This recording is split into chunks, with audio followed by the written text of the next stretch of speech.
Coming up on Rugby Wrap Up, the CEO of the Challenge Cup champion Cardiff Blues. Brought to you by Friends of the British Council.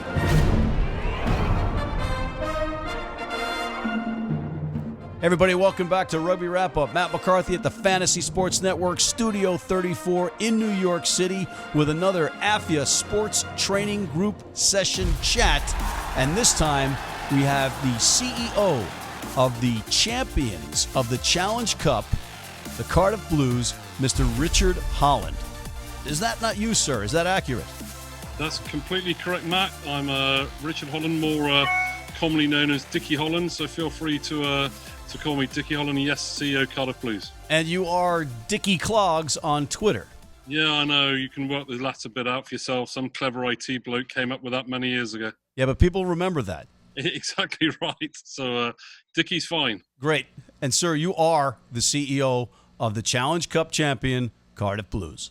Yeah, I know. 2018 and 2010. So we're delighted. We've obviously had a good period since that great night in Bilbao, and the boys have been enjoying themselves. And we're back to business really as an administrative team, trying to ride on the success of Bilbao. So it's brilliant for the club. It was a great weekend, and the positivity around the place is superb. And your man snuck in there in the corner to for the try, which was a brilliant finish. And the boys were chanting in the stands, "USA, USA, USA." So it's great for everyone. That's right. You are referring to man of the people and great American Blaine Scully. I mean, I wasn't happy with the first effort, so I had to get that one down. But we created space on the edge, and thankfully we were able to finish in the corner. Indeed, yeah, great man, and he obviously went over the touchline with the first attempt, and learned from his errors the second time, and went nice and low, and great finish from the man. And it was moving away from him personally. It was a brilliant team effort, really. 1-23, and to come back from 14 points down at half time in the way they did, crikey, what a great result. Absolutely thrilling, absolutely thrilling, and basically, it spurred a Twitter exchange between you and our post-production star / rabid Welsh rugby fan Johnny Lewis, in which basically there was an offer from you for Team USA to play the Cardiff Blues. Yeah, sure. I mean, we're always looking for creative things to do here at Cardiff Blues, and I thought it would be a good thing with our sort of American links, as we alluded to earlier with Blaine. Why not? Let's explore it. Let's see where it can take us, either here in Cardiff, or I think someone even mentioned Cardiff on Sea over in the US. So Wales are travelling over there in 10 days or so to play a game against South Africa, which is exciting stuff as well. But let's try and get it on. It'd be fantastic for the Cardiff Blues. Has got a great history of playing international teams, and why not add the USA onto that list and put on a great occasion? And we'll just be we'll fight over who Blaine's going to play for. Maybe it's a half and a half. Fans vote for it. Play one half for us, one half for you guys, and then he's guaranteed to be a winner. So it's I'm going to try and touch base with the USA CEO to see if we can try and make it work. But we're going to have to obviously go through the usual protocols of our governing body and World Rugby, etc. But if there's an appetite from both parties, and commercially it stacks up, let's try and make it work. Listen, we just had interim CEO Ross Young on the show, and I put the offer to him, and he's all for it. But, USA Rugby is a little bit broke right now, but it would be great to get them over there, right? Yeah, sure. I think, from a commercial perspective, through conversations that I've been having on for other things, there are, commercial partners to be explored. There are broadcasting partners that potentially will be interested.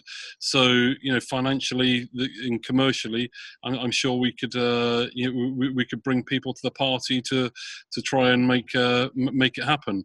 Whether it's this year or next, we've got an appetite from Cardiff Blues to try and try and drive the brand globally.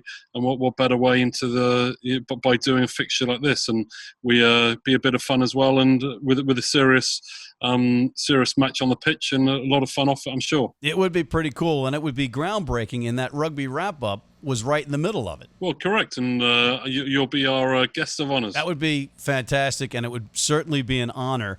And we can get Ross on and hammer it out between the two of you on the show. But I got to ask you, are you still in sunny Spain? Because it's a little confusing for the audience with all that sunshine where you are right now. This is Costa del Cardiff. We're having our summer early here. We had our new head coach over here for a week from Australia last week, and it was like this for the entire week. So I'm slightly concerned that we're lulling him into a false sense of what this weather's like in Wales usually, because trust me, it's not usually like this, but when it is, we enjoy it. But a bit like our rugby, you make the most of the good times, and we're certainly, both from a rugby perspective and a weather perspective, enjoying those at the moment. Good stuff. Good stuff. Changing gears a little bit. The new TV deal with Premier Sports, is that going to help you guys stave off some of the poaching and pillaging of your players by the French Franks? Well, I think sort of the Welsh Rugby Union have helped us with that in terms of the new arrangement on the 60 cap rule, and we've seen a lot of players coming back. The TV deal, going to help us financially.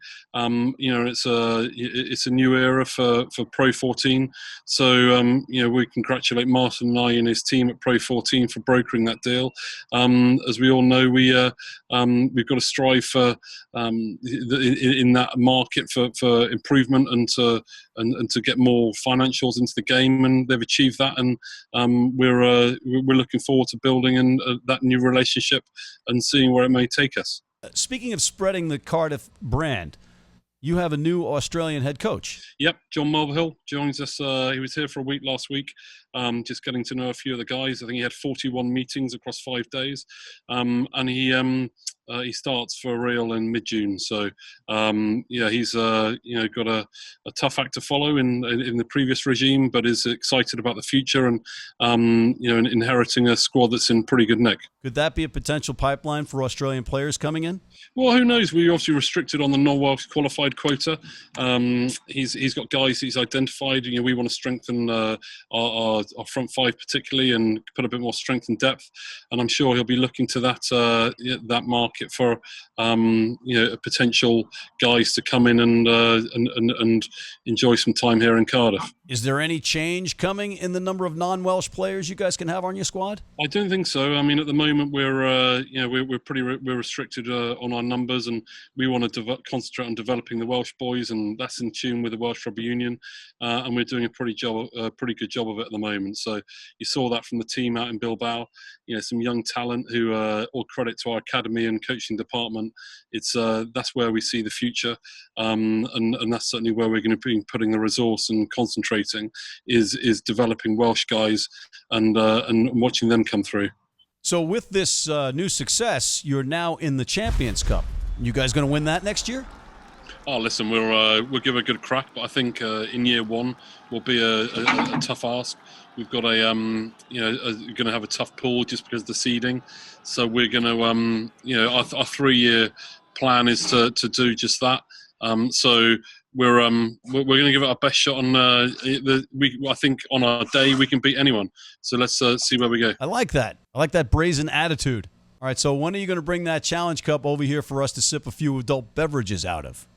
Well, listen, before we do that, the disappointing thing between this year's trophy is you can't actually drink out of it. It's a rugby ball shape, which is a beautiful trophy. But if we get the game on against the USA, then of course we'll bring it.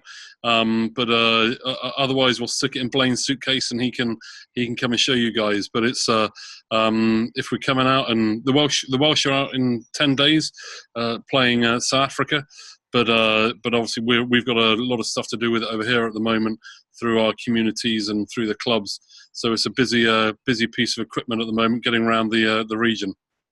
And is it like the Stanley Cup in that players and the team can take it to their villages and homes and towns Well, there are two trophies, two cups, whatever you want to call them. One that the boys were given after the final whistle. And that's ours to keep, and the boys have enjoyed having that. It's got a few dents and scratches in it already, which is good to see. But there's an original that will be sent in due course for the trophy room, and we've got to keep in a pristine condition. That goes back to EPCR for next year's winners. And yeah, it'd be nice to defend it, but we're obviously going to be in the Champions Cup, so somebody else will be proudly displaying it. But we're the custodians for the next 12 months, rightly so, and we're going to enjoy it and take it around, as I say, take it around the region and use it as a tool to help our engagement programs and help get guys behind the team, which is the support is brilliant, but this is going to aid us with that program. Well, it's got to be fun. It's got to be a blast, and maybe one day we can have it here on the Rugby Wrap Up set. Or better yet, maybe we can have the Champions Cup here. It's out and about today, and I'd like to, if I perhaps should have brought it with me, but I'll leave Blaine to do that. You can get him on next week, and he can proudly show it off. He's part of the group that richly deserve it, and they're the ones that won it.